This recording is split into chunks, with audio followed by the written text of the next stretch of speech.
Hello, everybody, and welcome back to Grim Wit with Dimwits. I'm T. And I'm Blondie. And guess what, T? What time of year it is?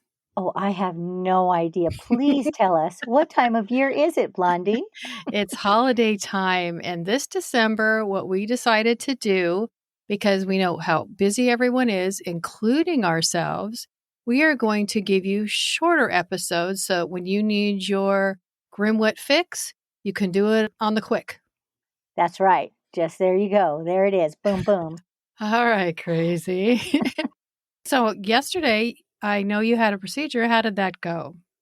Oh, yeah. I did have a procedure yesterday, and it all went really well. Let's put it this way. I've never had a procedure before, and so I've never gone to like the hospital and been gowned up and on a gurney and what is it called? Anesthetized. Mm-hmm. I've never had any of that stuff done before, so it was a little bit surprising at how medical the whole thing was. It's But medical in the hospital. That's how it works. I know. And I even said that to the nurse. I said, "Oh, I didn't expect it to be so medical." And she was like, "Well, what did you expect it to be?" You're not getting your transmission replaced, are you? Well, you know what surprised me is when they put that little thing in your nose for the oxygen. I was like, "Oh, I'm doing that part too? Okay, I feel very official right now." I don't like this. Well, I'm pretty sure they want you to keep, I don't know, breathing. Right. Well, I'm sure that's important. But anyway, it's not even about that. So when it was all done, I'm in recovery, and my husband is in there with me. And, he's waiting for me. And the lady finally comes over and says, "Okay, well, you can go. And, here's your clothes, and you can put your clothes back on." So I put my clothes back on, and my husband's in the little area with me. Because I knew I was having a procedure, I wore my comfortable bra. Well, you're supposed to. Thank you, right? We're not trying to impress anybody. It's all about comfort. So I had my comfortable bra on. And when my husband saw it, he goes, "Oh, is that the hospital's bra? You probably need to give that back." I was like, "No." That just shows you how much you wear that around him. Thank you. I'm a good wife. He thought I was out of it and I was going to steal their bra. And I was like, it's pretty comfortable. Let's put it that way. I said, "No, this is my bra." You should have told him, be thankful I'm wearing a bra. Right. And so anyway, when we were done, I went out and I told the nurses and they were cracking up. They were like, "Oh, hospital issued bras? No, we don't do that here." You do realize if they did issue bras, how much those would cost. Oh, they wouldn't have my size, sweetie. I'm sure Omar can make them. Omar? Who's Omar? Omar the tent maker. Oh, geez. I'm like, who the heck is Omar? Omar's secret. Omar's because you know why it's a secret? Because nobody wants to know. And he doesn't want to admit it either. No. I just thought it was hilarious. It gave me a giggle for the rest of the day. I was like, geez, it's not that bad. Freaking hospital issued bra. I do love that man. Yeah, he's something. We're not going to say what, but he is something. He is something. So what do we got going on today, Miss Blondie? So I actually wanted to just talk real quick about this because this just happened. Did you hear about the John Doe homicide victim that was discovered 49 years ago in Laguna Hills that recently was identified? No, I didn't hear anything about it. I don't watch the news. I probably saw this on Facebook or something, but actually I did look it up. So on September 14th, 1974, there were two people that were off-roading and discovered a deceased male on the side of a trail. And after the autopsy, they found out that he died of alcohol and diazepam intoxication. So they ruled it accidental. Okay, hang on. What's diazepam? Diazepam is a drug. I got that part, but what kind of drug? I have no idea. Okay. They've been trying to find out over the years who he was, trying to make a DNA match. And this October, just a few months ago, they found people that could have possibly been his grandparents. So the investigators went to Kansas City, Missouri, obtained DNA from a woman that they thought was his mother.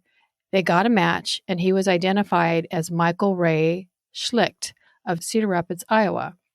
He was 17 years old when he disappeared, and he left his home in like 1974. Wow.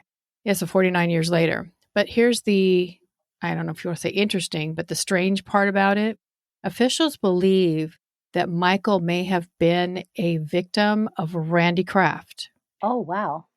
This is the same time period and same MO that Kraft used the alcohol and the drugs to subdue and ultimately kill his victims. On his list, the scorecard killer, he had 67 names. They believe there's more. Now, this list was encrypted, so they didn't have the actual names of the men on them because they were all men. Right, because he just gave like a little clue what would make him remember who they were. Right. Yeah, sometimes it was just a word even. So I can imagine how hard that was to try to figure things out. Yeah, if they didn't have any ID with them or anything like that, they didn't know who they were. Correct. So they actually think that he may be a victim of Randy Kraft. Wow, that's crazy. We just did those episodes, a couple months ago? I want to say September. I just thought it was an interesting connection. Yeah, totally interesting. So now should we go with our shorter episode? Let's do it. I'm ready. Let's get our holiday grim on. Let's get our ho-ho grim on. If that's the way you want to go, let's go there, sister. Hey, it's not the way I want to go. It's the way it is. What better way to celebrate the holiday season than in a small town? Lotus Grove, Oklahoma is one of those communities. Peaceful and where everyone knows everyone. It's a place where the residents are born there, raised there, work there, and they rest in peace there. Christmas is one of those holidays that everyone loves, spending time with family, enjoying wonderful food, and celebrating with their neighbors. In Lotus Grove lives a wonderful couple, the Denneys, 65-year-old Jack and 66-year-old Elaine. The Denneys were often referred to as the grandparents of the neighborhood. Jack had recently retired from Grand River Dam Authority, and Elaine was a homemaker. I don't know today if you call them homemakers. What do we call them today? They're called, oh man, there's so many names. You caught me off guard with this one. They're called domestic goddesses. Oh, that's right. That's right. I'm sure Elaine would have appreciated that. Right. Jack and Elaine had 2 children, Sarah and Chris. Sarah and her husband are both high school teachers and have children. They live near Jack and Elaine. Chris and his family live in Allen, Texas, about 4 hours away. On December 23rd, 2007, Elaine is in the kitchen excitedly preparing for Christmas, making baked goods and candy to hand out on Christmas morning. Wow, they sound like a Rockwell family. They really do. Sarah and her family arrived to help with the festivities, but were surprised that no one was at the door to greet them. Sarah walks through the house, calling to her parents with no answer. She makes her way into the kitchen and notices a black garbage bag on the ground. She looks closer to realize it's not a bag, but a pool of blood. Oh man, a black garbage bag is a pool of blood. That must have been, wow. Well, when you see on TV or whatever, I know it's not real, but they see the pools of blood, they get darker. Right. No, I totally get it. I mean, for her to think it was a black garbage bag would be like one of those big ones, which is why I'm saying it must have been a big old pool of blood. She then sees Jack and Elaine lying on the kitchen floor. There was blood everywhere. Her mother was lying on her back with a bullet wound to her head. She was dressed with the exception of her shoes. Her father was face down with his head under a chair where he landed after he was shot. Jason Chenault, Undersheriff, Cherokee County, was called to the scene. As it was a holiday, his investigators were unavailable. He called the Oklahoma State Bureau of Investigations, or OSI, for crime scene and investigative help. Vicki Lyons, special agent of OSI, arrived at the scene. When they went into the Denneys' home, the TV was still on, and it looked as though Jack was at the table watching TV while reading the paper. His wallet was on the table along with credit cards spread around, but the money was gone. At first, it seemed that it was a robbery that didn't go as planned, but if the thief came in just to rob them, then why kill them in such an awful manner? Exactly. This doesn't sound like a robbery to me. Wow, this is so devastating. And to have your daughter find you? That's what I mean. Like, and on Christmas? Jason Chenault said, quote, "There's a lot of blood on the floor, a lot of blood on the chairs, and one of the first things I remember thinking was, it looked like someone had just thrown a gun up and just started shooting, maybe shot until they were out of bullets. Seemed like overkill." End quote. I don't like where this is going. There was no sign of forced entry, and everything else in the house looked undisturbed. Neighbors told investigators that there were burglars working in this area as of late. If this was a robbery, the thief only wanted things that were easily used because nothing else was taken. Their vehicles were still in the driveway, firearms were still in the house, and farm equipment was still in the barn. But one intriguing discovery was a palm print that was on the dryer in the laundry room. After confirming that it did not belong to either Jack or Elaine, investigators thought it was a significant piece of evidence that could lead them to the killer. Now, did they say, was it a bloody palm print? No, they just said palm print, but I saw it. It wasn't bloody. Okay. While still investigating the scene, a crowd began to gather, wondering who could have done this. The family was shocked and distraught. Investigators questioned everyone, inquiring if they had seen or heard anything that morning. Jack Thorpe, district attorney, Oklahoma District, states, quote, "The next neighbor would have been a significant distance away. And in Oklahoma is rural. Gunshots are not a thing that anybody truly pays particular attention to. Gunshots are a common, everyday way of life in Oklahoma." I found the way he said that very nonchalantly strange. I never thought about living in a state where you're allowed to open carry or have weapons, like that, and that gunshots would be a normal thing of life. Never even thought about that until you mentioned it right now. Kind of sad. Yeah, I mean, because out here, we would definitely notice if we heard gunshots go off, and we would call the police and something would happen. And especially in such a rural area, that's just the way that it is. Yeah. Like I said, we're just not used to that out here. So it's like, oh. Investigators had to look at other motives. Did someone have a grudge against the Denneys? Was there family issues? Since they were an older couple, could it have possibly been someone looking for drugs? There were several theories going around, one being that possibly the suspect had the wrong house or wrong person. That would explain why Jack's wallet was out. He was showing his identification. One thing in any case that detectives look for to help solve the case is a motive. Investigators and the community were at a loss since everyone loved the Denneys. One thing I thought was kind of funny when they were talking about the drug situation, they said, because they were an elderly couple. When did 65 and 66 become elderly? Right. I mean, older, yes. Elderly? 65 is the new 45, so they need to get over it. That's right. And they're also acting like this couple would have like a million drugs around the house, like they're just living pill by pill. It's like, come on, get with it. That's all it's in their system is medication.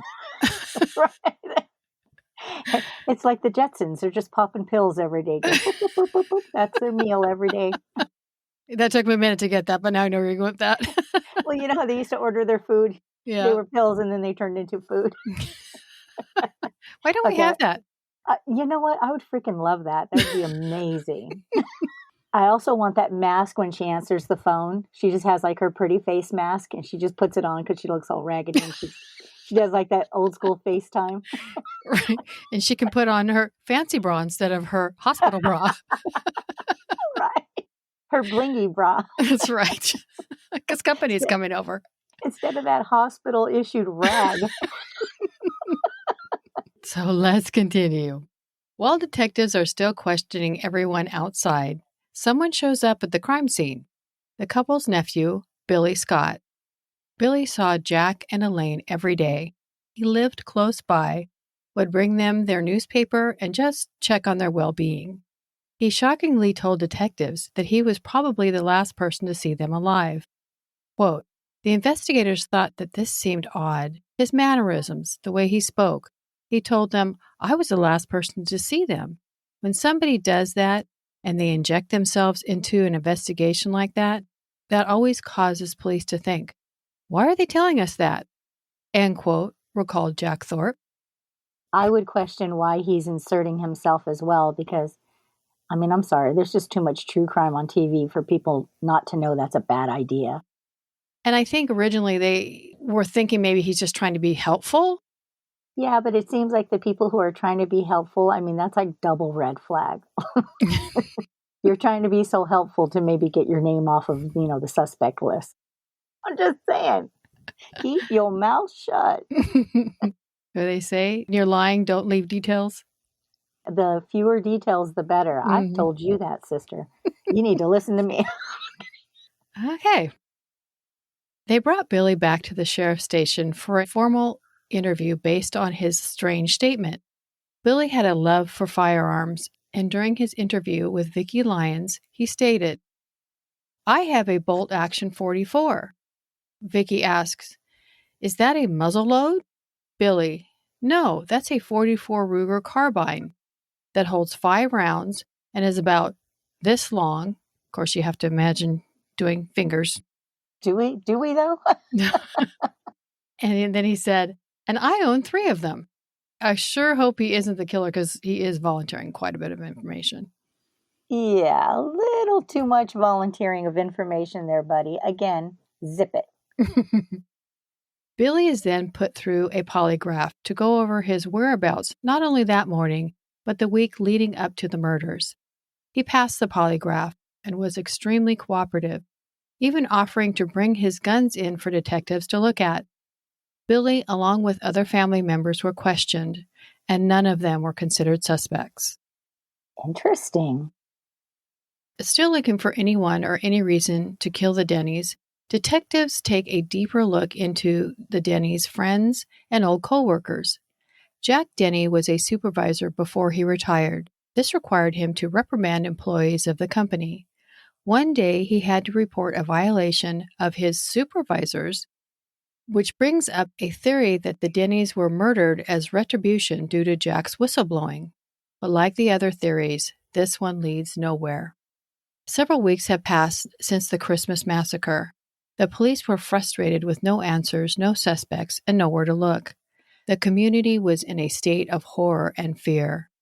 This is a community that never used to lock their doors up until this happened. Jason Chenault, quote, exhausting all personal connections to the Denneys, investigators faced the frightening reality that the killer could be a stranger. We got to the point that any time we were in the area, especially Agent Lyons, she would carry around a fingerprint kit, ink, white paper, and she saw someone walking down the road. She'd stop them, ink their fingerprints and their palm prints, and submit them to the lab in the hopes that we would get a match. I don't know how they do things in Oklahoma, but there's no way that could happen here. When you were saying that, I was thinking, what? Like I'm walking down the street and somebody stops me for my fingerprints? That's a hard pass. Detectives would follow up on any lead. They got a tip that a man was living in the woods in the area around the Denneys' home at an old camp. They searched that area and couldn't find the man or any evidence someone was living there. I can't imagine them getting a little glimmer of something to find out it's nothing. That's got to be so hard for the family and the community. Yeah, I mean, but they got to follow all the leads. You never know which one is going to pan out, right? Months later, investigators started looking at some of the more dangerous criminal types. Jason Chenault says, quote, there was a pretty bad guy that had a violent past. His family lived close enough that we thought he was a good suspect, end quote. This suspect's name was Dwight Hissock. Quote, we talked to a lot of people and neighbors of the Denneys, all up and down Iron Post Road, Cherokee County side, Mays County side, but no one in the area has seen or heard from him. It's frustrating. It just seems like we were up there every day just hoping that we'd be driving down the road and we'd find our suspect, end quote. Not giving up, investigators dig through police records to see if they can find information that might help them locate Dwight Hissock. In the records, they discovered that Dwight was in jail in Tahlequah at the time of the Denney murders. No wonder they couldn't find him. Why can't people ever find the guys that are in jail? We just talked about that with Dahmer when they were looking for him and he was in jail. Oh, It's that's like, right. Come on, guys. Yeah. It's like, come on, guys. They're locked up right there. You can see them anytime you like. You don't have to drive down the road. No, but call somebody. There you go. They deliver them to you. It's September 2008, almost a year after the holiday shootings, when a letter was received that was addressed to Jason Chenault, Agent Lyons, and one of the district judges. This letter is from Justin Walker, who was a Cherokee County inmate. Jason Chenault said, quote, "He was in jail because he had committed an assault and battery. He ended up going to prison for that crime. So while he was in prison, he wrote a letter." End quote.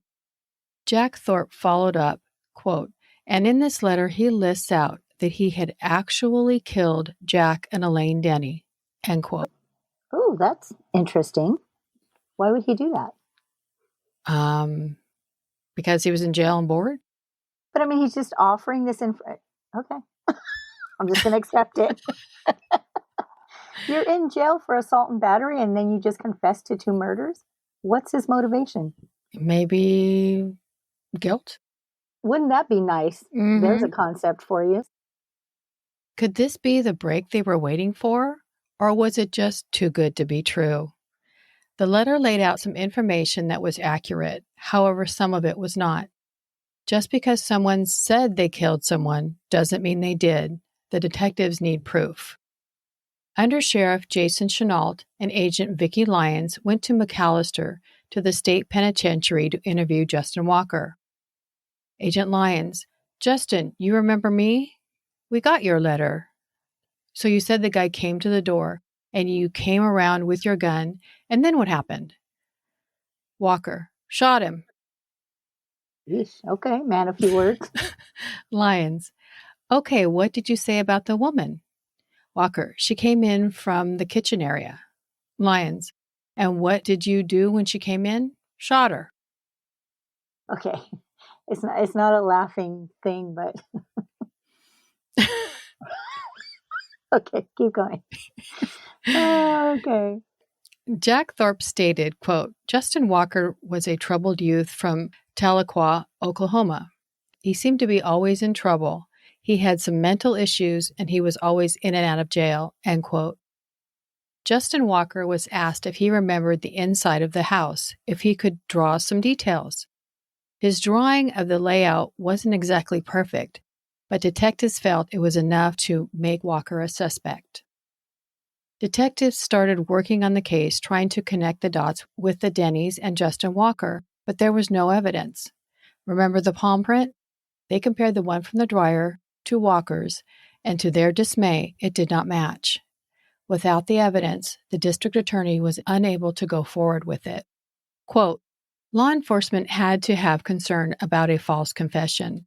This was a widely known case, so he could have picked up information, and this was his attempt to get notoriety, to get attention." End quote, Jack Thorpe declared.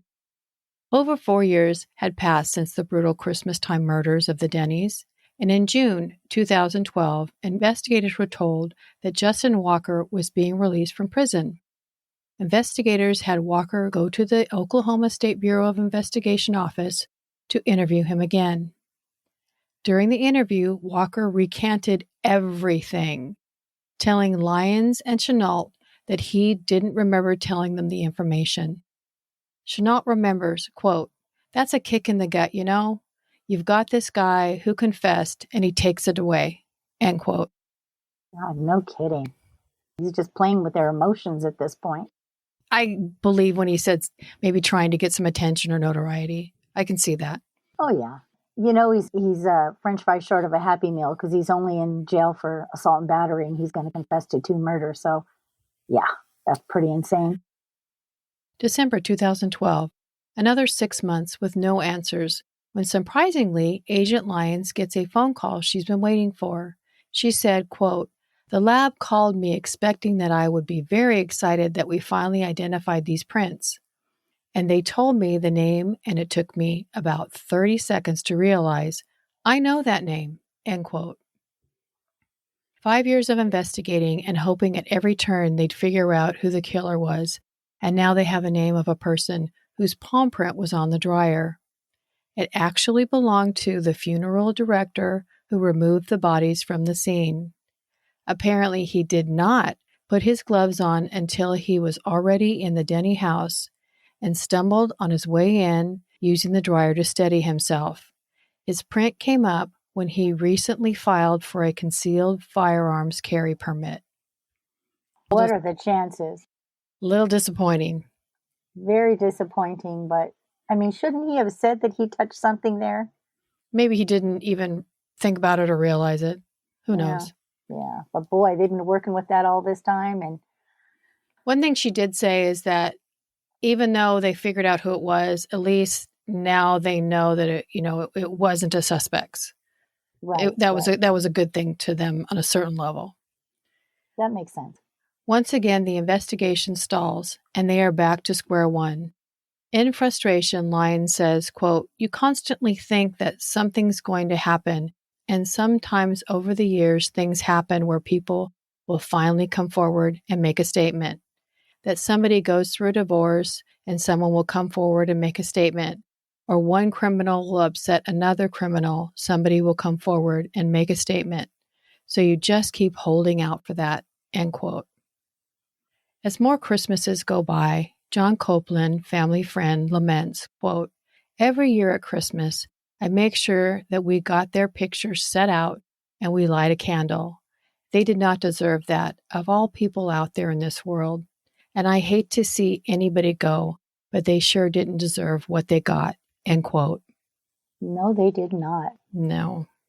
Everything I heard about them, they were just the nicest people. Right. I mean, they sound like they fit perfectly in that little Rockwell world. They just seem like super nice people. About this time, Vicki Lyons retires from the Bureau. At the same time, District Attorney Jack Thorpe wants to focus on unsolved cases of the past. Thorpe, quote, "The murder of Jack and Elaine Denney is one of the most famous mysteries here in eastern Oklahoma," end quote. The Denney case was one of the cases that was reopened. Thorpe wanted some of the investigators that worked in the case to help breathe life back into it. He called Vicki Lyons, and even though she was retired, she wanted to get some resolve with some of the cold cases. She was hired as a district attorney investigator. In an attempt to generate new interest, they contacted local news stations that were covering the anniversary of the Denney murders. The news station set up a hotline for any information that could help with the investigation. It had been 7 years after the coverage ran, a credible tip came in. A health care worker from Wagner City Hospital in Wagner, Oklahoma, called into the hotline saying she worked with a mental health person who told her he had a role in the Denney murders. What? And when you say a mental health person, is that a person that works there or one of the guests? It was a patient. Okay. The problem was the person that left the tip was a healthcare worker. They were not able to divulge personal details of a patient. Due to the Health Insurance Portability and Accountability Act, or HIPAA, the worker could not be interviewed. DA Jack Thorpe was not about to let it go. He states, quote, "We discovered that a grand jury subpoena is an exception to the HIPAA requirement, and we served a grand jury subpoena on the mental health professional," end quote. Wow. They got around HIPAA. Good for them. That's not an easy thing to do. No, it's not. It's a huge deal. The worker was able to tell investigators that it was Justin Walker, that he had made the admission. The worker went on to say that in 2007, Justin Walker had a girlfriend named Crystal. Crystal had told Walker that when she was younger, her uncle had allegedly abused her. The witness went on to say, quote, "The murder happened because they were trying to get even with Crystal's uncle, and they hit the wrong house," end quote. Crystal's uncle did live in the area of the Denneys, so investigators were starting to feel that the murders were an accident. Oh my gosh. With the healthcare workers' testimony in hand, they are able to obtain an indictment against Justin Walker. He was arrested and brought to court, but they still have a long way to go to get a conviction. Walker pled not guilty by claim of mental defect. The issue was that when Walker was on his meds, he recanted everything, but when he was off of them, the confessions were like waterfalls flowing out of him. I wonder how they work with that. Which way counts is what I should say. I would think when he's on his meds would count because he's more in his mind.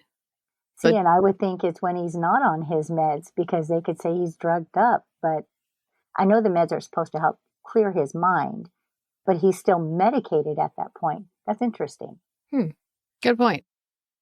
Jack Thorpe, quote, after the indictment, the defense started putting together their case. Instead of not guilty, we didn't do it defense, they went immediately to mental disease or defect. But he had always been found competent in his criminal episodes before, so I knew that I could probably use this to counter any type of insanity defense, end quote. Realizing the odds were mounting against him, Justin Walker makes a plea deal. It's a bittersweet moment for the Denney family. They don't get to testify, they don't get to hear the full story, but they also are spared a painful and long trial and ultimately know the man responsible for Jack and Elaine's death is brought to justice. Justin Walker pled guilty to 2 counts of second-degree murder, received 40 years in prison, and as part of the deal, he had to testify truthfully to the court about what happened. There is yet another story. Walker was on drugs looking to steal something. He came to the Denny's house, and when Jack went to the door, Walker put a gun to his face and forced him back into the house. He made Jack give him the money out of his wallet. Then a fight ensued. Elaine came running in from the kitchen. They struggled, and he shot Jack, then shot Elaine. After it was all over, he freaked out and left. And does that story fit what actually happened? Well, each one of them could have been viable. I don't think anybody will really know. Because that one sounds very viable.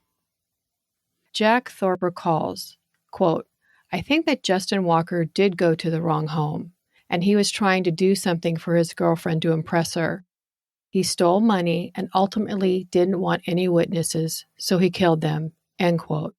No matter which way you look at it, none of it makes sense. Jack and Elaine Denney were 2 of the nicest people you would ever want to meet. Elaine baking for everyone, and Jack helping people fix things.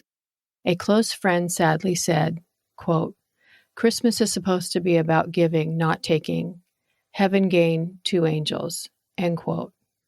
Christmas 2007 changed the community of Lotus Grove, Oklahoma, forever. Thank you, everybody, for listening to our Grimbit of Coal, and that really was a truly sad one. Take care, have fun, and don't forget to let your imaginations run wild. Bye. Bye-bye. We just want to thank you all for sharing your time with us. And if you'd like to send in your creepy little Grimbits, we would love to hear your personal stories, interests, and suggestions. Please email them to grimwitwithdimwits@gmail.com. Don't forget to follow us on Instagram at grimwitwithdimwits, Twitter at grimwitwithdimwits, and Facebook, Grim Wit with Dimwits. Join us every Monday for new episodes, and feel free to share us with your grim-loving friends. We would really appreciate if you would take a minute to rate and review. 5-star ratings go a long way and would really help us out. Until then, we would love it if you'd come back next week to delve with us into the strange and unusual things we just can't wrap our skulls around.